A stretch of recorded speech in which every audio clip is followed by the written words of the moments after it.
غیر جماعت ویورز کے لیے خاص طور پہ، وہ یہ پوچھتے ہیں کہ حضرت مرزا صاحب نے علیہ الصلوۃ والسلام نے براہین احمدیہ میں، جو کہ حضور کی پہلی تصنیف لطیف جو کہ منظر عام پہ کتابی شکل میں آئی ہے، اس میں حضور وفات مسیح کے حیات مسیح کے قائل نظر آتے ہیں، وہاں پہ کہیں وفات مسیح کا نظریہ نہیں ہے۔ تو ان کا یہ کہنا ہے کہ بعد میں اپنے عقائد کو مزید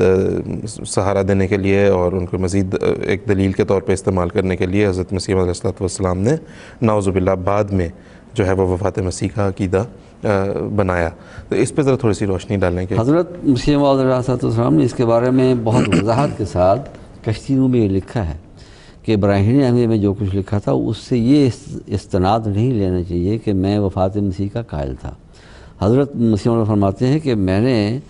یعنی مسلمانوں کا ایک رسمی عقیدہ بیان کیا تھا کہ مسلمانوں کا، یعنی اگرچہ وہاں مسلمانوں کا لفظ تو نہیں ہے، لیکن جو عقیدہ اس وقت مسلمانوں میں رائج تھا وہ حضور نے اس کو کوٹ کیا ہے، لیکن مضمون پیچھے سے اور چلا آ رہا ہے۔ وہ مضمون جو ہے وہ بروزیت کا مضمون حضور وہاں پر بیان فرما رہے ہیں، اور اس سلسلے میں حضور یہ بھی فرماتے ہیں کہ اس مسیح کا یعنی کہ میں مکمل یعنی کہ تشبیہ ہوں۔ تو وہ بروزیت اور یہ اس کا یعنی تشبہ کا جو مسئلہ ہے وہ کہ ایک کی روحانیت دوسرے میں یعنی نزول کرتی ہے، یہ مضمون بیان فرما رہے ہیں، لیکن اس کے حضور نے وضاحت فرما دی ہے، اور یہ اس کو رسمی طور پر درج کرنا بالکل ایسے ہی ہے جیسے کہ حضرت صلی اللہ علیہ وسلم جب مکہ میں تھے تو جب نماز پڑھتے تھے آپ تو خانہ کعبہ کو ایسے طور پر سامنے رکھتے تھے کہ یروشلم کی طرف بھی منہ ہو جاتا تھا، لیکن جب مدینہ تشریف لے کے تو وہاں ایسا منہ کو بالکل اپوزٹ ڈائریکشن میں ہے۔ اب وہاں پر حضور مجبور تھے کہ اسی طرف کریں جس طرح پہلے کر رہے تھے، اور وہ یروشلم تھا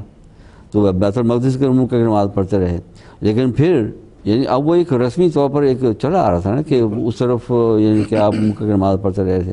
لیکن جب اللہ تعالیٰ نے وضاحت کے ساتھ حکم دے دیا تو حضور عین نماز کے دوران ہی وہ یعنی قبلہ بدل کر تو آپ نے وہ جو اصل آپ کا مقصود تھا دراصل وہ فرماتے ہیں کہ قد نرا تقلبک فی وجہ کا فی السماء، کہ حضور بار بار یعنی آسمان کی طرف توجہ کرتے تھے، یعنی اللہ تعالیٰ کی طرف سے منتظر تھے اس بات کے کہ کب حکم ملے تو میں خانہ کعبہ کی طرف منہ کرنا شروع کروں۔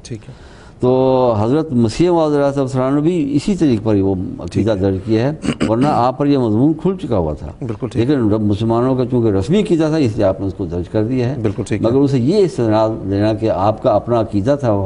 حیات مسیح کا، یہ درست نہیں ہے۔ اور حضرت مسیح نے یہ بھی فرمایا کہ یہ الہامی الہامی مضمون نہیں تھا، یہ الہام نہیں تھا جو آپ نے درج کیا۔ بہت بہت شکریہ۔